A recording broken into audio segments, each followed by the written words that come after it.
Now, still on fashion, today I have a special guest joining me who is a fashion and lifestyle content creator, and we're going to talk about all about fashion content creation on YouTube. Her name is Temina Kavelwa. I got it right. Thank you so much for joining me. You're welcome. I'm happy to be here. Yeah. I'm glad you are. I'm a big fan of your work. Oh, thanks. But, you know, a lot of people out there might not know your work. Yeah. So I wanted you to tell us more about yourself and all about your YouTube channel and how you started a YouTube channel. Okay. So my name is Temina, as you've heard. So I started my YouTube channel as a cover channel to sing songs because I was so interested in music. I was playing violin, and then after some time, I realized I couldn't sing as well. Wow. And no one told me, so I had to re-strategize. So I started researching, and then I wanted to do something that that I was interested in, because having a YouTube channel is hard if you're not interested in the topic and you keep doing it. It just gets boring and you don't feel like filming.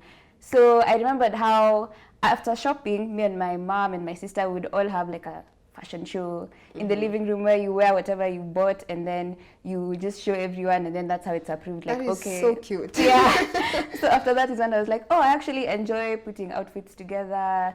Actually like looking, I feel like when I look good, I feel like I feel better on that day. Like, and like if I wake up and I wear something that I don't like, that whole day I'll just be in a bad mood. You feel uncomfortable. Yeah, I just feel uncomfortable. If you tell me go to the front of the class, I can't talk, I just want to go home. Yeah. So I think that's when I discovered, oh, fashion is a major topic. And then people in school would always come to me and ask me, oh, where did you get these pants, or where did you get this stuff? So I was like, anyway, let me just create the channel where I can say actually where I got this and this, and yeah, if someone is interested, they can go get it. Yeah, that's wonderful. And how long ago did you start this channel? I started in, I think, Form 4 high school, so that's like 2017. But again, as I say, I was singing, and I thought I was like a comedian. I don't know what was happening. I feel you, trust me. Maybe I feel like there. I can sing, but I'm just keeping it low key. Yeah, you know, there's a talent, and then where you can just sing in the choir. Now I think I'm like a choir, so this is a better change now. I feel like it's more me. Right, wonderful. I'm glad you were able to do that. Now tell me about the first video you posted, the first production you did for yourself for your YouTube channel, and how it felt when you posted it.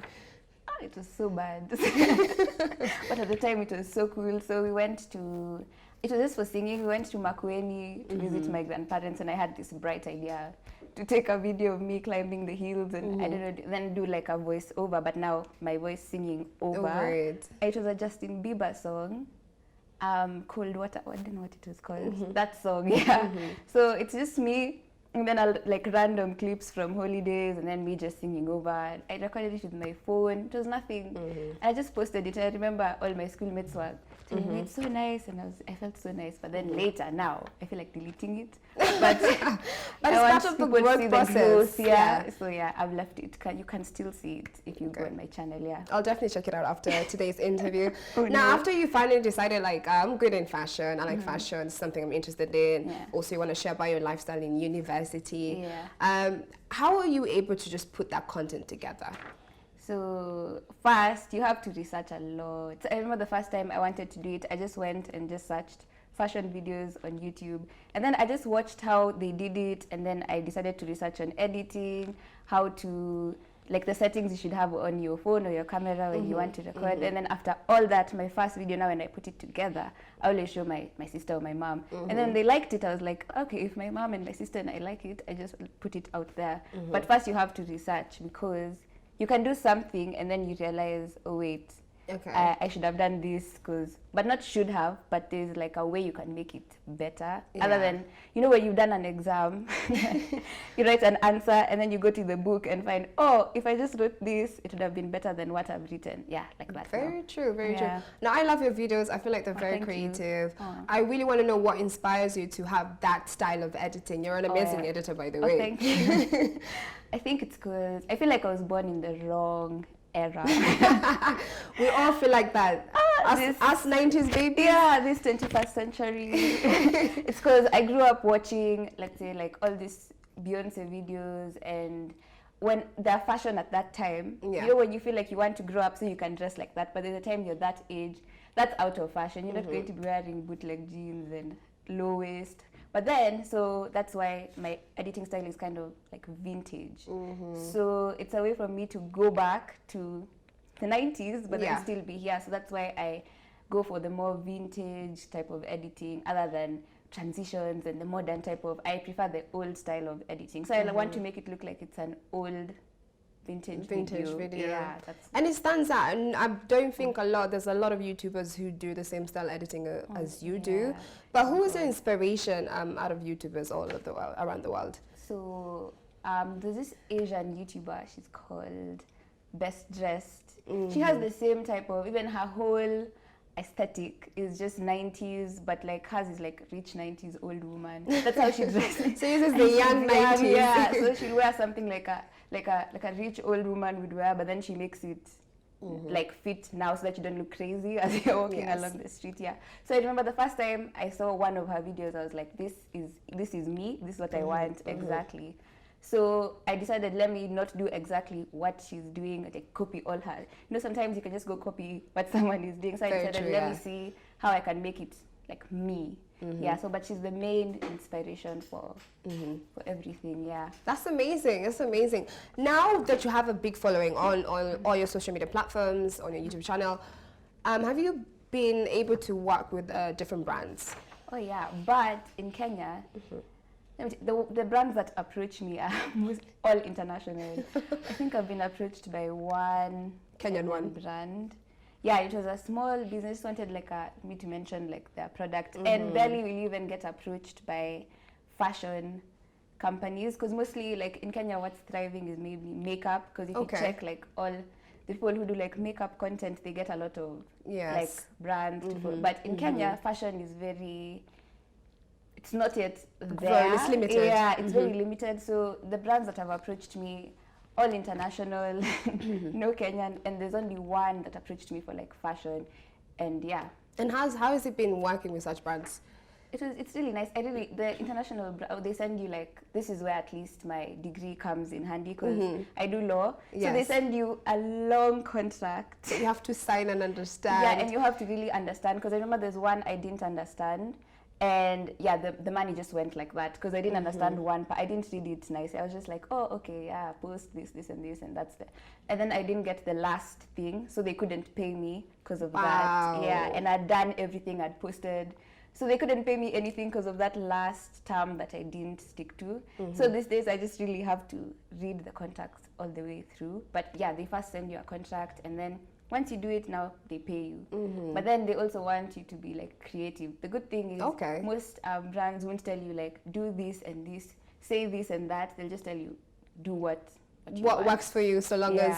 And speaking of that, you know, when you're promoting certain products or brands on you know, your YouTube channel, how do you make it less promotional? You get me? Yeah, like you could say buy this. Yes, you know, because I feel like that pushes away your audiences. How do you achieve it? Because I don't get that feel from you at all with your work. Yeah, because what I do is I always, before I agree to do it, I will usually ask for maybe like a sample. So if I like it, I feel like it's easier for me to talk about like it. The same way if I buy something from Toy Market with my money, or even from a store, it's so easy for me to say, I mean, just look, it's here, just buy it. Yes, I mean, very it looks nice. So yeah, but if you don't like the product, I feel like it just comes off. It's like buy this, but you're not sure. That's why you'll find a lot of people, maybe they'll have the product and they switch it out for another product and pretend they're using it, and then it just, I feel like it radiates on screen when you don't like something. Yeah, so I have to make sure I like it. Or I believe in what it's doing, especially when it's like skincare. Yeah, I can imagine. Now, Temina, tell me, you know, in this industry, do you ever feel the pressure of, especially if you're working with certain brands, you're trying to promote their work, the pressure of generally just promoting it because they're paying you? Yeah, do you ever feel that pressure?